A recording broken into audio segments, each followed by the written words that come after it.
everyone, I'm Ian Lynch. I'm a proud member of the Canadian Kennel Club, and the results for the Top Dogs 2021 have recently been released, and I'm very lucky today to be with Gwen Haynes from Alberta. Her Rottweiler, Lido, is the #1 obedience dog in the country. How does that feel, Gwen? Oh, how does that feel? Well, I'm very honored and humbled, actually, that my dog, I never would have thought that I would ever have the #1 obedience dog in Canada. First of all, I have a Rottweiler, which you don't normally see as the top dog. So I'm extremely proud of how he did in 2021. He's an amazing dog. Absolutely. He just seems amazing. Now let's go way back to the start. How did you get involved in dogs? Did you have dogs as a child? Did you get one as an adult? How did it all get started? Well, I've always been an avid animal person since I was a child. I wanted to be a vet when I grew up, but of course that didn't work out. But I have always had a dog, a family dog in the household, but I didn't really get into the purebred aspect of dogs until about 20 plus years ago.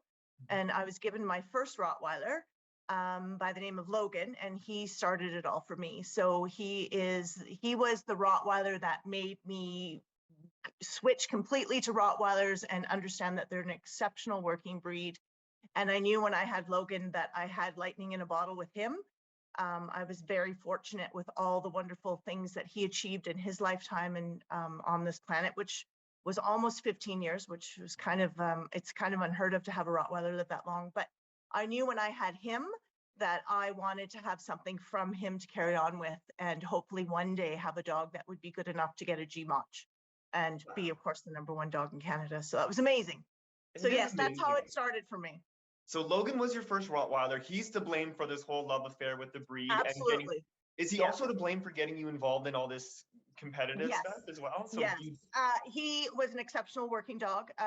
As well as being an exceptional working dog, he was also a beautiful specimen of a Rottweiler. He went on to get 45 working titles behind his name, mostly in the advanced level. So he did everything from tracking to schutzen to obedience, you name it, he did it all. But keep in mind, he was my only dog at the time. So I had more than enough time to spend trying every performance event possible for him. Now that I, fast forward 20 plus years, I have more than one dog. So it's really hard for me to kind of branch out into all of the lovely things that I love to do with the Rottweiler. But yes, Logan indeed is the dog that got the itch for me for obedience. And like, as I said, he was an exceptional, beautiful dog as well. And he has multiple best in shows. He was a tracking champion, an obedience champion, American Canadian champion. So he was phenomenal. As I said, lightning in a bottle for me. And I knew one day I wanted something that carried his pedigree, because I knew the working ability and the health and the temperament was there for me as well. So he started it all for me. Yes, in 15 years, absolutely incredible. Now with Lido, your current Rottweiler, the #1 obedience dog in the country right now, what's his registered name? Can you tell everyone his registered name? Every time you say #1 dog, I always smile when you say that. It gives me goosebumps to think that I have that dog. But so Logan, his registered name was Maple Moore's Are You the One? So Lido, when he was born, and I knew I was going to keep him and he was going to be that dog for me, his registered name is Tierney's Betting I'm the One. So it's a play on Logan's name because he's also related to Logan. He's a grandson of Logan. So I just knew that if I bet on this dog, perhaps I could have that dog that would do it for me. And so he's lived up to his name and then some. So I can't complain there. That worked out well. You kind of manifested this with that name. Exactly. I love it. I did. Now, did this star you live with, was he a star right away? Was it right off the gate, he was just wonderful? Yeah. Were there no moments as a puppy that you were like, wow, this dog's got it? At about 6 weeks old, I noticed I only had 2 puppies at that time. I had a boy and a girl. And I knew that we were going to keep a boy from this litter and the girl we were going to sell. I love them both equally, but there was something about Lido, and maybe it's because I was throwing all my eggs in one basket with respect to him. But at about 6 weeks old, he really showed me that he was going to be that dog. He was extremely biddable. He loved to play. He was very fast to learn things. He was just eager right from the get-go. And when I had him evaluated, the lady who evaluated him for me even turned to me and said, "You're going to have your hands full with this boy. Make sure he goes into the right home." And so, of course, I said, I'm keeping him, so he's going to be in the right home for sure. And he's just been an amazing dog. Like, I thought Logan was amazing. Lido is very much as amazing as Logan was, with the exception that he never likes to be wrong. He's always tries so hard to be right. And I just knew that this dog, if trained properly and I could harness that drive and that energy, I thought for sure he could go far. And he did. Absolutely. And you have gone far, and you've had big success with Rottweilers. It was really great this year to see the list of the top obedience dogs, because we had 6 of the 7 groups in there. It wasn't just all golden retrievers. It was Right. all sorts of dogs were represented, including terriers, including hounds. You know, it was really exciting. And we have a working dog as a #1 dog. We've got the Rottweiler. In your opinion, Gwen, what's great about Rottweilers when it comes to obedience, and what can be a challenge with Rottweilers when it comes to competing in obedience with them? That's a really good question, actually. I think for me, I can only speak for me and my experience with Rottweilers, but I think in general, knowing the breed, the challenges with respect to a Rottweiler is they do not handle the heat well at all. They're a black dog. They seem to wilt whenever it gets about 20, 22 degrees. So I had to be extremely careful with respect to outdoor trials with any of my dogs. But when I was campaigning Lido last year, I knew that outdoor trials were going to be my nemesis. So I had to hope that utility and open would be done early in the morning. If it was outside, it wouldn't be too hot. So that is one of the huge challenges. And of course, the breed bias with respect to Rottweilers. I'd like to think it's not out there, but it is. And if you can have a dog in the top 10 even, or the top 50 for the country, and it being a Rottweiler, I think it says a lot for the ambassadorship of our breed. That they are a trainable and very talented dog. And hopefully with Lido being up there as #1, I hope it's changed some mindsets with respect to the breed. I think so. I think he makes them look very, very good, and good on you Yeah. for doing that as well. You were saying about the outdoor trials were difficult because of the heat. And of course, 2021 difficult in every aspect because of the Yes. COVID-19 pandemic. And so many events were outside for people and dogs alike. Were there any other challenges in the year? You know, what a crazy year to win #1, because there were so many Oh, challenges thrown at you. yeah. I think my challenges were the same as everybody in 2021. You were hoping that the trials would go ahead. You were planning to attend the trials. You just crossed your fingers that there were no new COVID restrictions that were going to stop the trials from happening. So in 2020, and I mean, 2020 was a write-off, I think, for everybody. Lido was, I think, 3 when COVID hit. So he was at his height. And then there were no trials for 2 years. So my poor dog, who I really wanted to get all of this accomplished with, getting a GMOTCH in itself is extremely difficult because you need 10 different judges. You need to get those scores.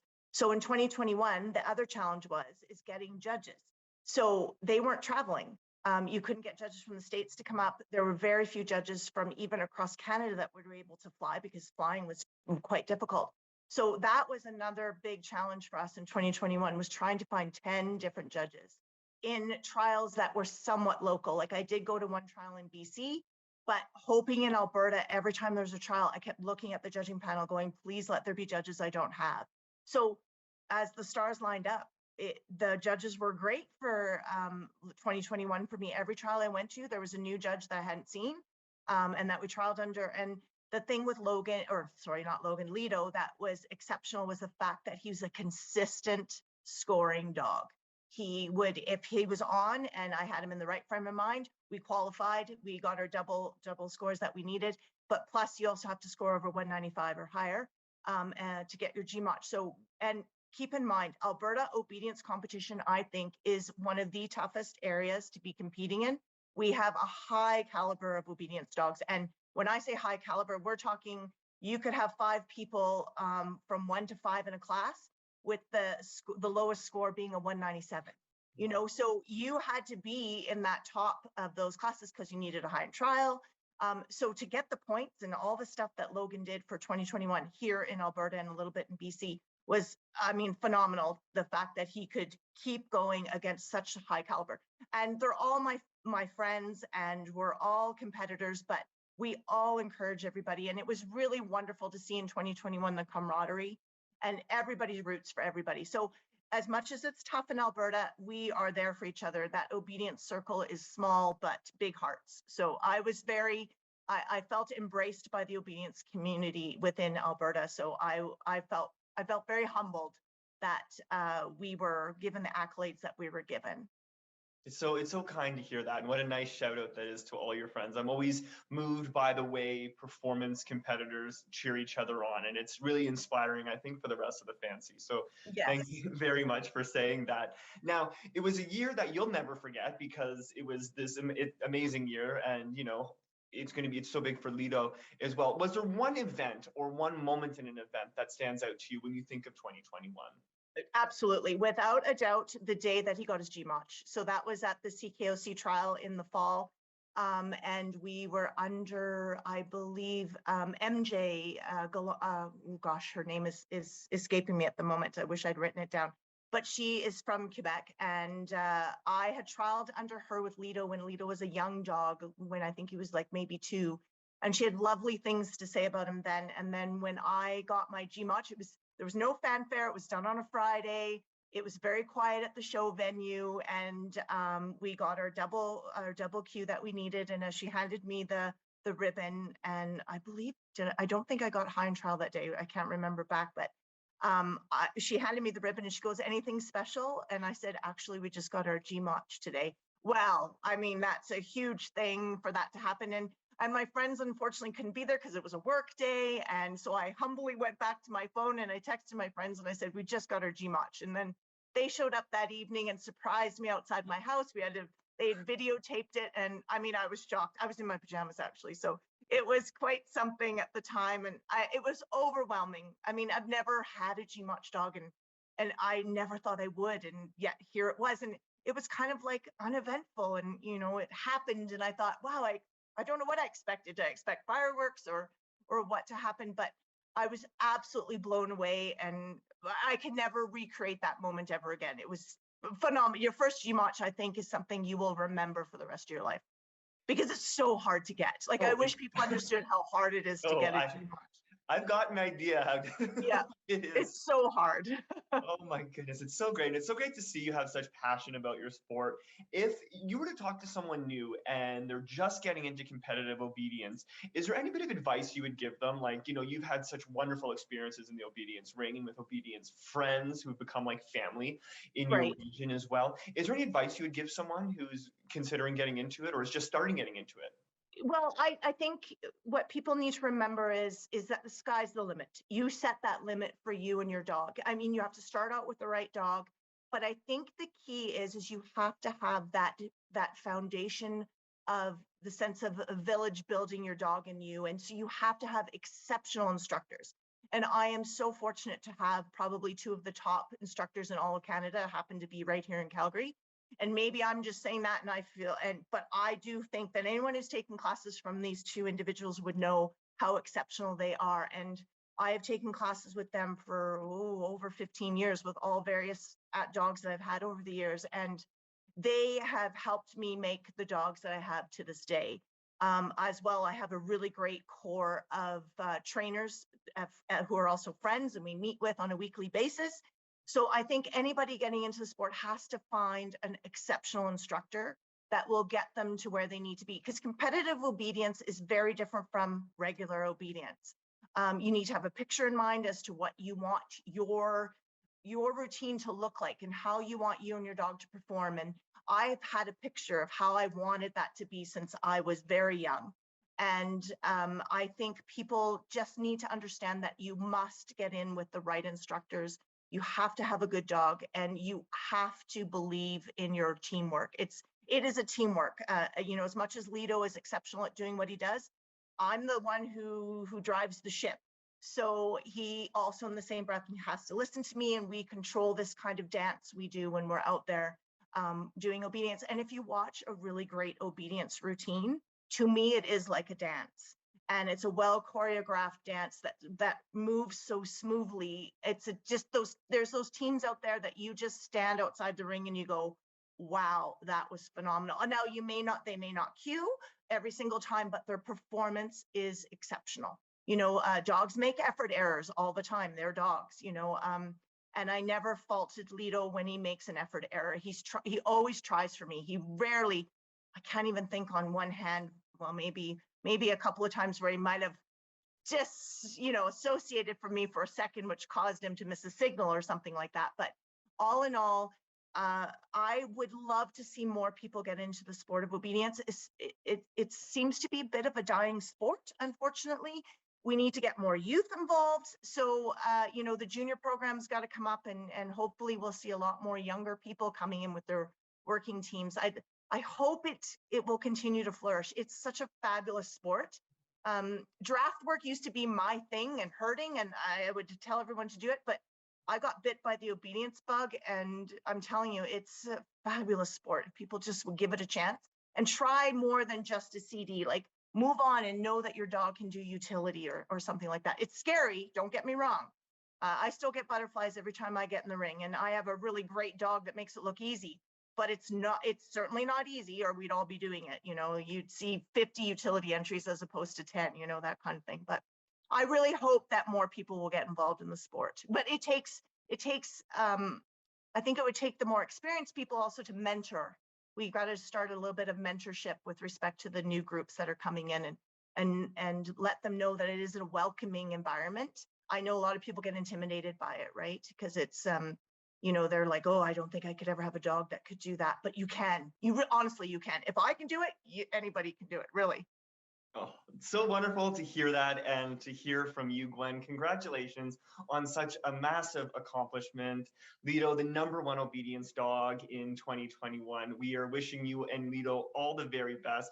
And we don't think we've seen the last of you guys. I think you're going to keep going and doing more stuff and keep wowing us. So congratulations. I hope so. We're trying. It's like I said, it's a tough obedience country we live in. We have exceptional teams, and I'm just honored to just be in the top. To be #1 is a dream, but maintaining that is really hard around here. So I wish all my friends and fellow competitors the best of luck this year. It'll be another great year. I hope that there'll be a lot more new faces, and you'll see maybe some different top 10 dogs this year. But it's so great to see such different breeds up there. It's like you said, it's not just the golden retrievers and the border collies. Like, you got to watch out for those other off breeds. They're coming. They're coming for you, Goldens. Yeah, that's right. Thank you so much, Gwen. This was wonderful. Thank you so much. Thanks, Ian. Thanks. I really appreciate it. Thanks so much.